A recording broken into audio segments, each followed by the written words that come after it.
आयजा जो चाल चलने में माहिर होती है, उसे अब ये नहीं पता कि आशिर और इशल उसके खिलाफ खड़े हो चुके हैं और उन्होंने कहा है कि अब हम एक चाल चलेंगे और फिर आयजा आपी का तमाशा देखेंगे।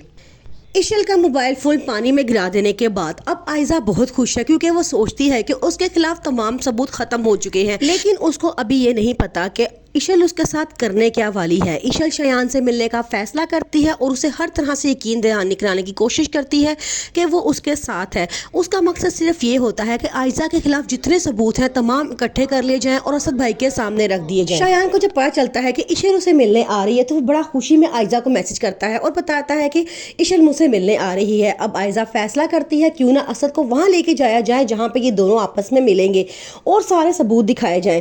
आयजा बड़ा खुश होती है, असद के साथ उसको दिखाती है कि वो देखो इशल और शयान आपस में मिलके किस तरह बैठे बातें कर रहे हैं। असद बड़ा परेशान होता है, उसे समझ नहीं आता कि उसे घर में इस वक्त चल क्या रहा है। शयान जो इशल से शादी करना चाहता है, इशल उसे कहती है कि ठीक है, मैं भी आशिर से अब तंग आ चुकी हूँ, मैं चाहती हूँ तुमसे शादी करूँ, लेकिन इससे पहले मुझे कुछ काम करने हैं, वो बहुत ज़रूरी है। शयान पूछता है क्या, तो वो कहते हैं कि मुझे आयजा से बदला लेना है, उसने मेरी ज़िंदगी में बहुत मसले पैदा किए हैं, लेकिन मैं एक दफ़ा उसको झटका देना चाहती हूँ।